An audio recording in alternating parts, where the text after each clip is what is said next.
Salam sejahtera, selamat beraktivitas. Kembali kita renungkan firman Tuhan. Biarlah kita membaca dari Matius 22 dari ayat yang ke-15.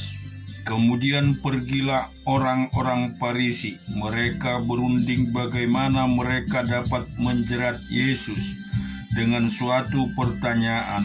Mereka menyuruh murid-murid mereka bersama-sama orang-orang Herodian bertanya kepadanya, "Guru, kami tahu engkau adalah seorang yang jujur dan dengan jujur mengajar jalan Allah dan engkau tidak takut kepada siapapun juga, sebab engkau tidak mencari muka. Katakanlah kepada kami pendapatmu, apakah diperbolehkan membayar pajak kepada kaisar atau tidak?" Tetapi Yesus mengetahui kejahatan hati mereka itu, lalu berkata, "Mengapa kamu mencobai aku, hai orang-orang munafik? Tunjukkanlah kepadaku mata uang untuk pajak itu."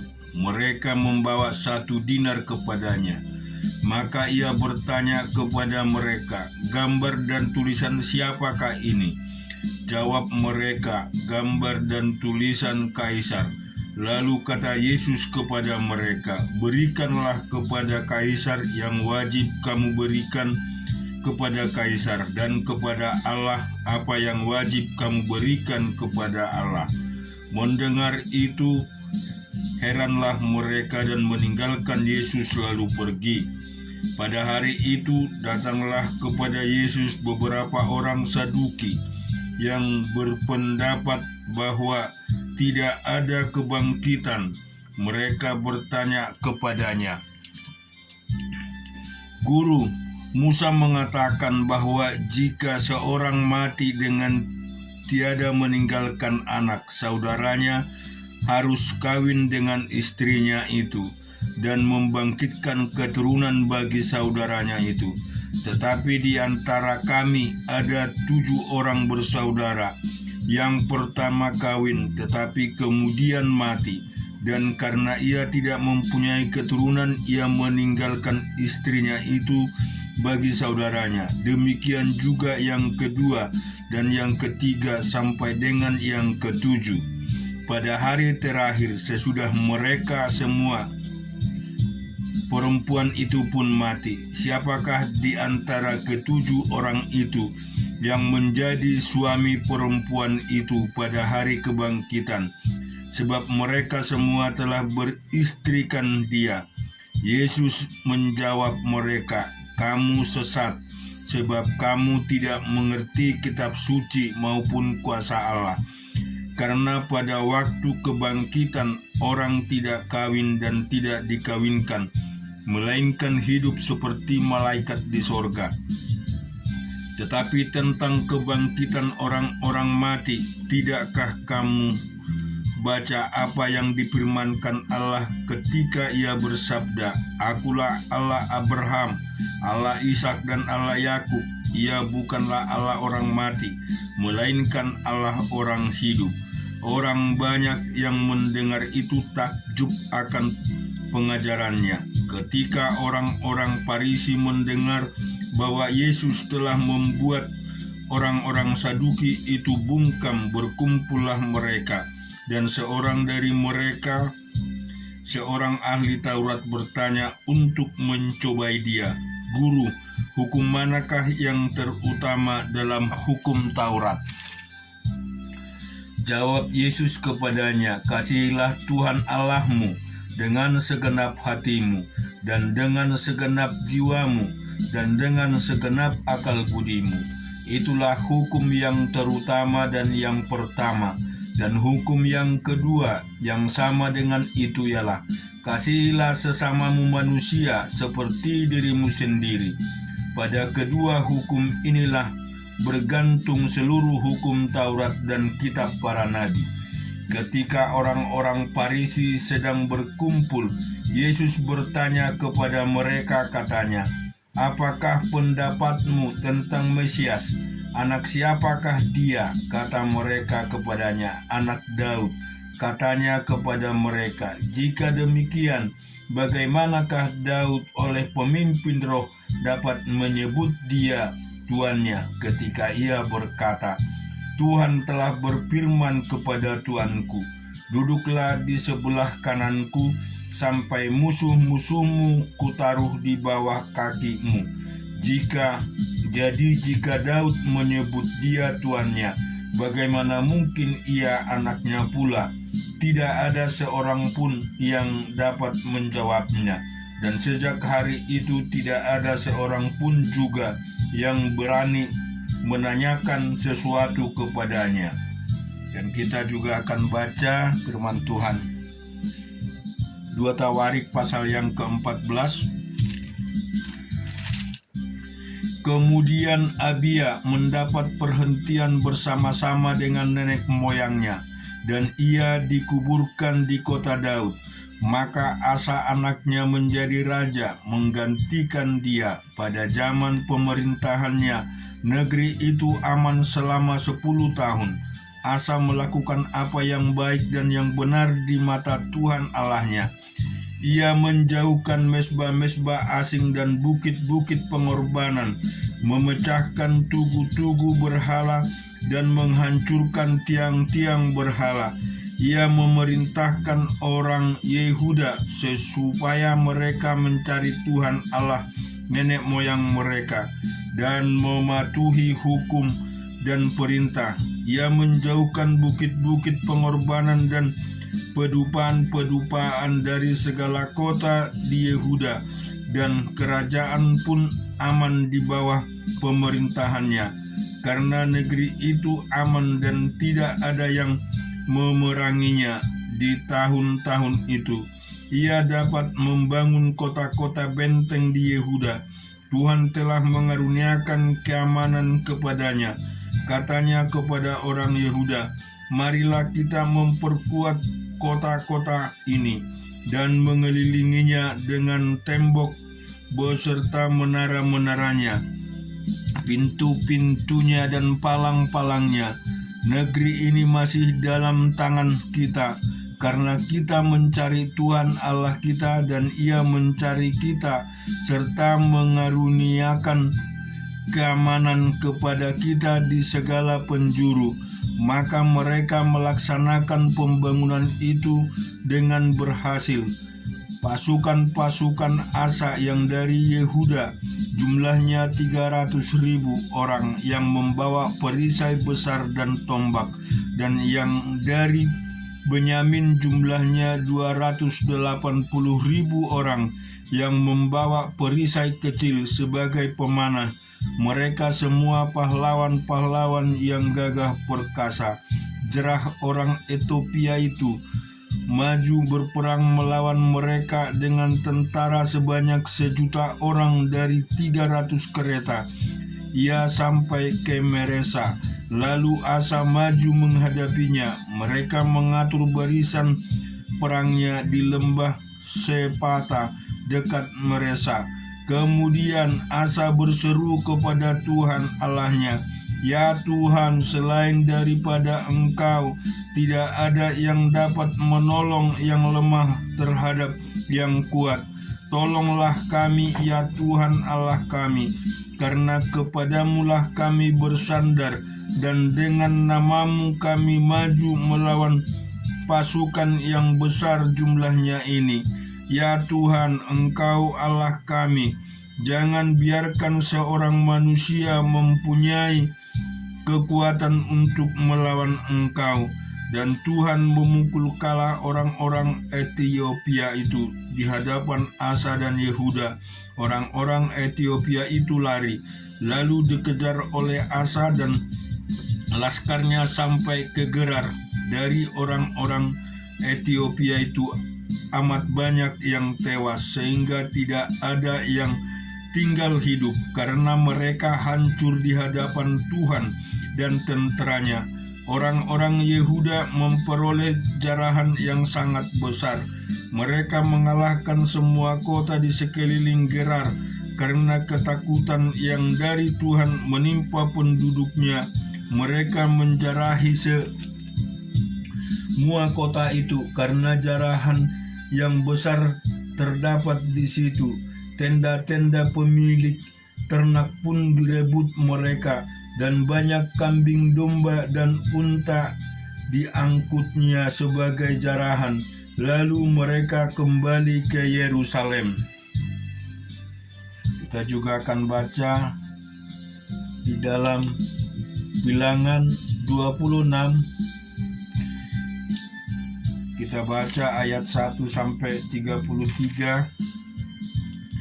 Sesudah itulah itu berfirmanlah Tuhan kepada Musa dan kepada Eleazar anak Imam Harun. Hitunglah jumlah segenap umat Israel yang berumur 20 tahun ke atas menurut suku mereka, semua orang yang sanggup berperang di antara orang Israel. Lalu berkatalah Musa dan Imam Eleazar kepada mereka di antara Moab di tepi sungai Yordan dekat Yeriko. Hitunglah jumlah semua orang yang berumur 20 tahun ke atas, seperti yang diperintahkan Tuhan kepada Musa. Itulah orang Israel yang telah keluar dari tanah Mesir. Ruben ialah anak sulung Israel. Bani Ruben ialah dari Henok kaum orang Henok, dari Palu kaum orang Palu, dari Hesron kaum orang Hesron, dan dari Karni kaum orang Karni. Itulah kaum-kaum orang Ruben, dan orang-orang yang dicatat dari mereka berjumlah 43.730 orang. Adapun anak Palu ialah Eliab, dan anak-anak Eliab ialah Namuel, Datan dan Abiram. Datan dan Abiram orang-orang yang dipilih oleh umat itu, ialah orang-orang yang telah membantah Musa dan Harun dalam kumpulan Korah ketika mereka membantah Tuhan. Tetapi bumi membuka mulutnya dan menelan mereka bersama-sama dengan Korah ketika kumpulan itu mati, ketika ke-250 orang itu dimakan api, sehingga mereka menjadi peringatan. Tetapi anak-anak Korah tidaklah mati. Bani Simeon menurut kaum mereka ialah dari Namuel, kaum orang Namuel, dari Yamin, kaum orang Yamin, dari Yahin, kaum orang Yahin, dari Jerah, kaum orang Jerah, dan dari Saul, kaum orang Saul. Itulah kaum-kaum orang Simeon, 22.200 orang banyaknya. Bani Gad menurut kaum mereka ialah dari Jepon, kaum orang Jepon, dari Hagi, kaum orang Hagi, dari Suni, kaum orang Suni, dari Hosni, kaum orang Hosni, dari Eri, kaum orang Eri, dari Erot, kaum orang Erot, dari Ereli, kaum orang Ereli. Itulah kaum-kaum Bani Gad, dan orang-orang yang dicatat dari mereka berjumlah 40.500 orang. Anak-anak Yehuda ialah Er dan Onan, tetapi Er dan Onan itu mati di tanah Kanaan. Bani Yehuda menurut kaum mereka ialah dari Seba, kaum orang Sela, dan Peres, kaum orang Peres, dan dari Zerah, kaum orang Zerah. Bani Peres ialah dari Hezron, kaum orang Hezron, dan dari Hamul, kaum orang Hamul. Itulah kaum Yehuda, dan orang-orang yang dicatat dari mereka berjumlah 76.500 orang. Bani Isakar menurut kaum mereka ialah dari Tola, kaum orang Tola, dari Pua, kaum orang Pua, dari Yasub, kaum orang Yasub, dan dari Simron, kaum orang Simron. Dan orang-orang yang dicatat dari mereka berjumlah 64.300 orang. Bani Zebulon menurut kaum mereka ialah dari Seret kaum orang Seret, dari Elon kaum orang Elon, dan dari Yelil kaum orang Yelil. Itulah kaum-kaum orang Jebulon, dan orang-orang yang dicatat dari mereka berjumlah 60.500 orang. Keturunan Yusuf menurut kaum mereka ialah orang Manase dan orang Efraim. Bani Manase ialah dari Mahir kaum orang Mahir, dan Mahir beranakkan Gilead, dan Gilead kaum orang Gilead. Inilah Bani Gilead dari Leser kaum orang Leser, dari Helek kaum orang Helek, dari Asiriel kaum orang Asiriel, dan Sikem kaum orang Sikem, dari Semida kaum orang Semida, dan dari Heper kaum orang Heper. Adapun Jelephehat bin Heper tidak mempunyai anak laki-laki, tetapi anak perempuan saja, dan nama anak-anak perempuan Jelephehat ialah Malha, Noa, Holga, Milka, dan Tirsa. Kita juga baca di Kejadian ke-32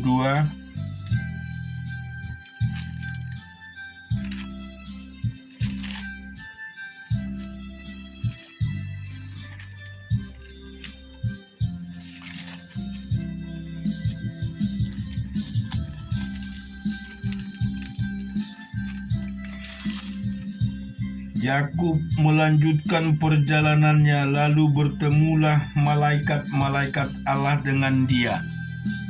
Ketika Yakub melihat mereka, berkatalah ia, "Ini bala tentara Allah," sebab itu dinamainya tempat itu Mahanaim. Sesudah itu Yakub menyuruh utusannya berjalan lebih dahulu mendapatkan Esau kakaknya ke tanah Seir, daerah Edom. Ia memerintahkan kepada mereka, "Beginilah kamu katakan kepada tuanku, kepada Esau, beginilah kata hambamu Yakub, aku telah tinggal pada Laban sebagai orang asing dan diam di situ selama ini. Aku telah mempunyai lembu sapi, keledai dan kambing domba, budak laki-laki dan perempuan, dan aku menyuruh memberitahukan hal itu kepada tuanku, supaya aku mendapat kasihmu." Kemudian pulanglah para utusan itu kepada Yakub dan berkata, "Kami telah sampai kepada kakakmu, kepada Esau, dan ia pun sedang di jalan menemui engkau diiringi oleh 400 orang. Lalu sangat takutlah Yakub dan merasa sesak hati.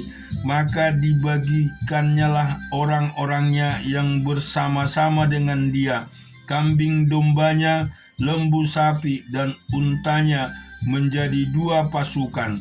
Sebab pikirannya, jika Esau datang menyerang pasukan yang satu, sehingga terpukul kalah, maka pasukan yang tinggal akan terluput. Kemudian berkatalah Yakub, "Ya Allah nenek moyangku Abraham dan Allah ayahku Ishak, ya Tuhan yang telah berfirman kepadaku, pulanglah ke negerimu serta kepada sanak saudaramu, dan aku akan berbuat baik kepadamu. Sekali-kali aku tidak layak untuk menerima segala kasih dan kesetiaan yang engkau tunjukkan kepada hambamu ini, sebab aku membawa hanya tongkatku ini waktu aku menyeberangi sungai Yordan ini. Tetapi sekarang telah menjadi 2 pasukan. Lepaskanlah kiranya aku dari tangan kakakku, dari tangan Esau, sebab aku takut kepadanya. Jangan-jangan ia datang membunuh aku, juga ibu-ibu dengan anak-anaknya.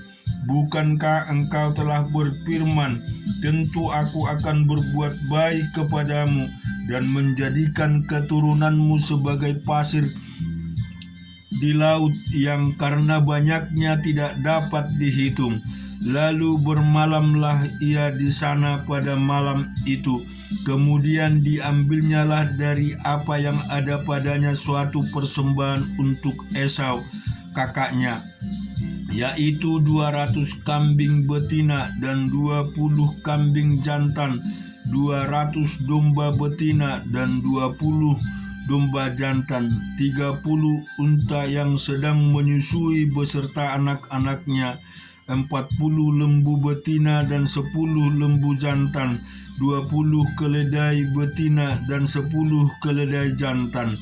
Diserahkannyalah semuanya itu kepada budak-budaknya untuk dijaga tiap-tiap kumpulan tersendiri. Dan ia berkata kepada mereka, "Berjalanlah kamu lebih dahulu, dan jagalah supaya ada jarak antara kumpulan yang satu dengan kumpulan yang lain." Diperintahkannyalah kepada yang paling di muka, "Apabila Esau kakakku bertemu dengan engkau dan bertanya kepadamu, 'Siapakah tuanmu dan kemanakah engkau pergi, dan milik siapakah ternak yang di depanmu ini?' Jawablah, 'Milik hambamu Yakub. Inilah persembahan yang dikirim kepada tuanku Esau, dan Yakub sendiri pun ada di belakang kami.' Begitulah diperintahkan baik kepada yang kedua maupun kepada yang ketiga dan kepada sekalian orang yang berjalan mengiring kumpulan hewan itu.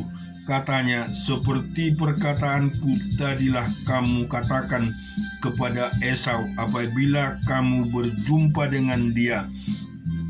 Dan kamu harus mengatakan juga, hambamu Yakub sendiri ada di belakang kamu. Sebab pikir Yakub, baiklah aku mendamaikan hatinya dengan persembahan yang diantarkan lebih dahulu. Kemudian barulah aku akan melihat mukanya. Mungkin ia akan menerima aku dengan baik.' Jadi persembahan itu diantarkan lebih dahulu, tetapi ia sendiri bermalam pada malam itu di tempat perkemahannya. Pada malam itu Yakub bangun, dan ia membawa kedua istrinya, kedua budaknya perempuan, dan ke-11 anaknya, dan menyeberang di tempat penyeberangan sungai Yabok. Sesudah ia menyeberangkan mereka, ia menyeberangkan juga segala miliknya. Lalu tinggallah Yakub seorang diri, dan seorang laki-laki bergulat dengan dia sampai fajar menyingsing. Ketika orang itu melihat bahwa ia tidak dapat mengalahkan, ia memukul sendi pangkal paha Yakub, sehingga sendi pangkal paha itu terpelocok ketika ia bergulat dengan orang itu. Lalu kata orang itu, "Biarkanlah aku pergi, karena fajar telah menyingsing." Sahut Yakub, "Aku tidak akan membiarkan engkau pergi jika engkau tidak memberkati aku." Bertanyalah orang itu kepadanya, "Siapakah namamu?" Sahutnya, "Yakub." Lalu kata orang itu, "Namamu tidak akan disebut lagi Yakub, tetapi Israel, sebab engkau telah bergumul melawan Allah dan manusia, dan engkau menang." Bertanyalah Yakub, "Katakanlah juga namamu." Tetapi sahutnya, "Mengapa engkau menanyakan namaku?" Lalu diberkatinyalah Yakub di situ. Yakub menamai tempat itu Paniel, sebab katanya, "Aku telah melihat Allah berhadapan muka, tetapi nyawaku tertolong." Lalu tampaklah kepadanya matahari terbit ketika ia telah melewati Paniel, dan Yakub pincang karena pangkal pahanya. Itulah sebabnya sampai sekarang orang Israel tidak memakan daging yang menutupi sendi pangkal paha, karena dia telah memukul sendi pangkal paha Yakub pada otot pangkal pahanya. Amin. Tuhan memberkati kita semua.